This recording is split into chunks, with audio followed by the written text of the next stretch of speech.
Welcome back mga ka-review natin dito po sa ating munting channel Pinas News Review. At eto nga mga ka-review, trending ngayon na Just Ain't grabe matindi to.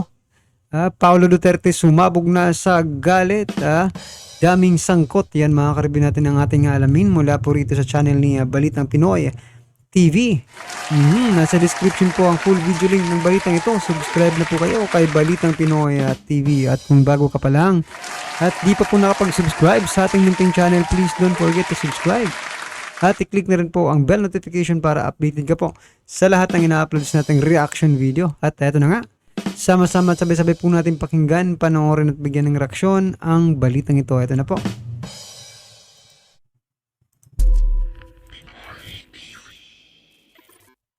Magandang araw sa atin lahat mga kababayan. Dito na naman tayo sa another episode ng ating vlogs. Pag-uusapan natin ngayon, ito po, pumalag na po ang panganay na anak, si Paulo Duterte. Pumalag na po ang panganay na anak ng ating Pangulong Duterte. Dating Pangulo pala, dahil po sa ginagawa sa kanilang mga taga-Davao, O particular sa pamilyang Duterte, yung tuloy-tuloy po, walang humpay na panggigipit ang ginagawa po nitong mga congressman na naman. Okay, sa pamumuno ng alam niyo na kung sino. Okay? Inilantad po ni Paulo Duterte ito pong People's Initiative na sinisimula na po ng mga nitong Migs Nograles sa kanilang sa Davao mismo. Tsaka marami pa po siya yung pagbabawas po ng budget, ayan. Pag-uusapan din po natin ito pong nakakapanggigil na, Wala pong humpay na paninira ng mga lintik ng mga nasa sa ating mahal na Pangulong Duterte. Tapos na po si Pangulong Duterte sa kanyang panunungkulan. Kada po sila ay may magre-report ng maliliit na accomplishment, babanat po sa mga Duterte. I-expose na po natin yung mga tukmol na yan. Para po, alam nyo, sa totoo lang, kung talagang hahangaan naman po kayo ng tao, hindi nyo na, siguro maliliit lang yung mga bagong Duterte, kaya gano'n na lang nila kung siraan. Parang nga naman sa gano'n. Diba? Yan po mga pag-uusapan natin. Pero bago yan, kung bago ka pa lang dito sa ating channel, mag-subscribe ka na. Dahil ito lang ang tanging channel na may kinikilingan, may pinapanigan, una sa balita, huli sa informasyon. Kaya ano pang hinihintay nyo? Pindot na, okay. Punta na po tayo rito. Sa wakas po, marami nagtatanong, di ba? Sa inyo po, sa mga viewers natin. Busbaz, di ba congressman si Paulo Duterte? Ayan, maririnig nyo po yung paliwanag ni Paulo Duterte. Bakit po siya hindi kumikibo noon? Maganda po yung paliwanag ni Ito po ang sinabi ni Paulo Duterte, ang panganay na anak ng mga Duterte. Maawa po kayo sa mga taga Davao. Yung ginagawa po, pinagtutulungan po sila ng mga congressman. Okay. Ito po. Mamaya po mga tanong kasi kung sasagutin ko na kayo, hindi po tayo matatapos. This so-called People's Initiative for Charter Change is nothing but pure PI, People's Initiative, nothing but pure PI. Alam niyo na ibig sabihin ng PI na yan. I was informed that PBA Party List Representative Margarita Nograles is spearheading the PI movement in Davao City. Grabe, Ang lakas ng loob ni Nograles, Dahil alam nila na hindi kikilo ang mga Davaoenyo. Si Nograles yung pinakilos. Yung mga congressman ng Davao, hindi. Yung PBA Party List. Kaya dapat tanggalin na yung mga party list na yan, Hindi nyo po ba napupuna? Panay party list po yung ginagamit nila laban po sa mga Duterte. Sila Franz Castro. Kasi wala po silang constituents, Hindi po ba? Yung party list din yata yun, I am against this people's initiative as this is the people's voice. But the voice of, as this is not the people's voice, but the voice of you who wanted to perpetuate themselves in power, Hindi naman totoo na ito po ay people's voice, kundi Kaya nga mga ka-review natin malalakas po ang loob nitong mga party list na ito, mga ka-review. Representante lang naman sila ng, di ba? Ilang grupo, di ba? Ng grupo nila. Ganun ba, di ba? Ganun lang yun Grupo ng mga, let's say, magsasaka, di ba? Ganyan. Grupo ng mga jeepney driver, ganyan, di ba? Teacher, sa buong mundo, pero wala talaga silang di ba? Constituent na talagang sa kanila, di ba? Kaya malalakas ang loob nito mga ka-review natin kasi hindi po sila ano parang national din sila 'di ba? Hindi lang sa iisang lugar, 'di ba? O kaya hindi sila kabado. O kasi kung 'di ba, kung hindi naman sila kilala sa ibang lugar na meron silang tulad nitong mga kabayan black, mga karibyo natin, talagang banat ng banat lang yan ng mga karibyo. Hanggat humihinga yan, babanat yan. Ito po ay boses lang ng iilan, sabi ni Paulo Duterte. I also like to inform all Dabaweños, most especially in my district, that the House leadership has taken out 2 billion from your NEP budget for the district and left only a measly 500 million for Dabaweños this year. Tinanggalan po sila ng pondo ng 2 billion. Grabe, no? Ang hirap po maging Duterte, no? Pinag-initan po siya. Kaya po, ito po paliwanag ni Paulo Duterte bakit ngayon lang siya nagsalita. To all congressman, ito muna, no? Lahat ng mga congressman na pinagtutulungan kami, do not give me that kind of BS. Paulo, di ba? Paulo Duterte. Ano nakakatawa? Paulo Duterte, term marker. Hindi ba Paulo yan? Mali ba ako? Ano ba pangalan ni Paulo Duterte? So, yan mga karibyo natin, tama po yung sinasabi na tanggalin na po itong mga party list na ito, mga karibyo. Kasi isipin nyo parang redundant na po, no? Kasi may congressman naman na sakop niya po yung isang lugar. Tapos kung may party list ka, dun sa lugar na yan, boboto rin, di ba? Kasi party list walang lugar kung saan lang sila. Kasi representative nga sa kababaihan, for example na lang mga karbilan sa kababaihan, di ba? Lahat ng lugar may babae, Pero lahat ng babae sa lugar na yan under po sa congressman, di ba? Doble-doble na po yung natin. Bukod sa doble na yung pinasasweldo natin, doble-doble pa yung kukurap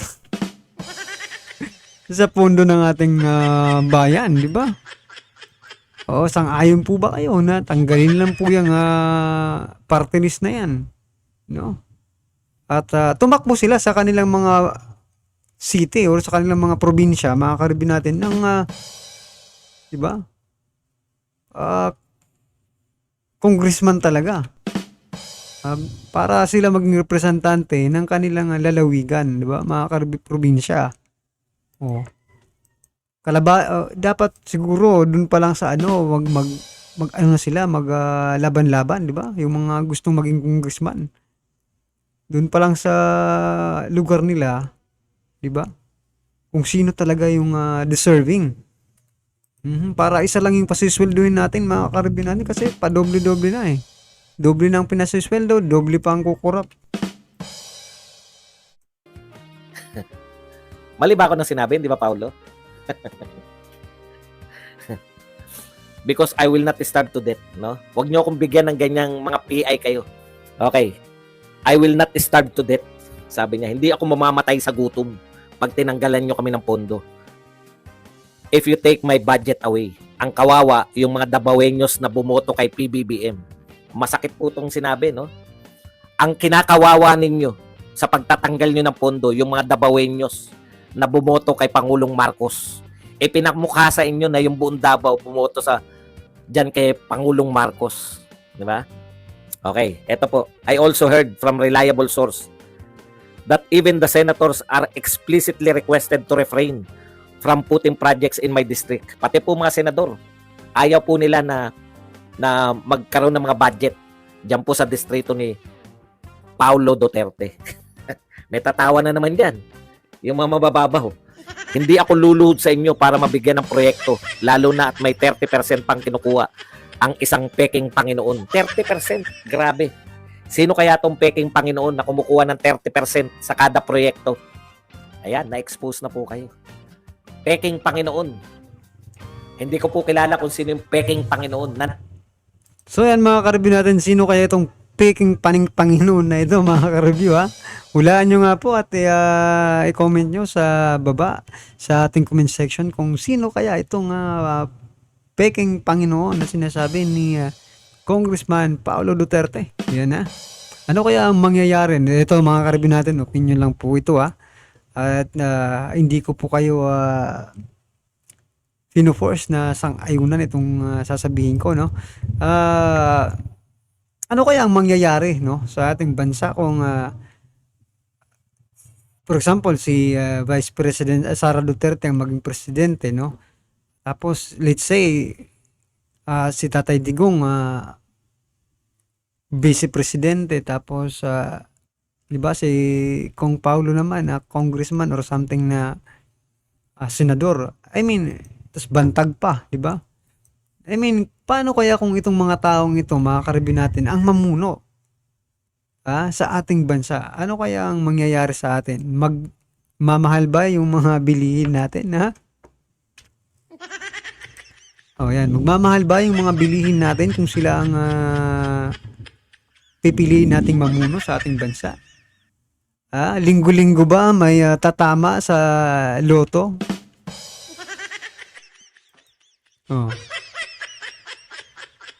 Ito nga, singit ko lang mga karbyo natin doon po sa sang lugar yon na ano na po, yung mga gulay nila, no?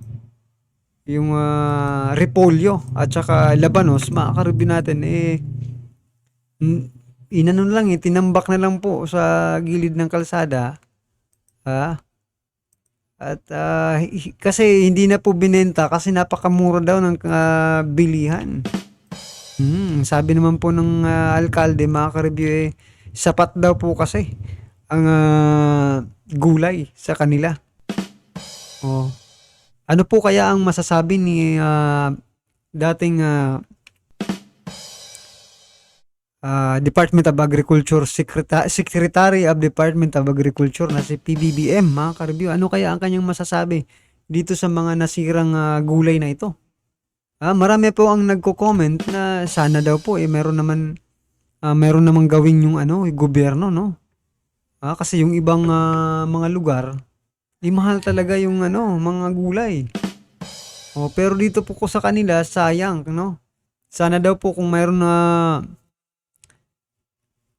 pan-transportation ba, mga karbi natin, transport yung mga gulay doon sa mga walang kulang ng supply, di ba? Ng mga barangay or city.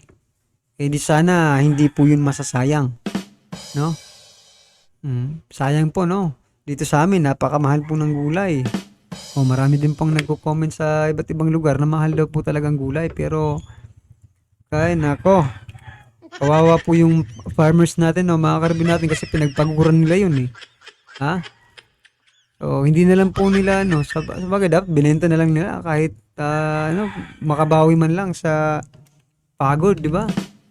Kaso mga karibin natin, meron din yung capital, di ba?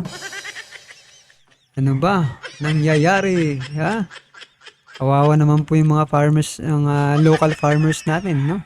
Pero mga karibin natin, pag, for example lang, eto yung mga, for example, nag-angkat tayo sa ibang bansa, di ba? Yun yung sa ibang bansa, mga karibin natin, nagagawa na natin ng paraan na mai-transport, di ba, sa ating bansa. No, napakalayo pa, iba't ibang bansa. Pero dito sa domestic lang, dito lang sa atin, mahirap pa i-transport yung mga gulay. Nako. Yan talagang nakakapagtaka, no? Sa bagay, pag imported kasi mga karibin natin, posible na may alam niya, di ba? May padulas. Di ba? Posibleng may malaklaking kitaan dyan. Hirap kasi pag local products lang, local na gulay. Ganun din naman, gulay din yan di ba?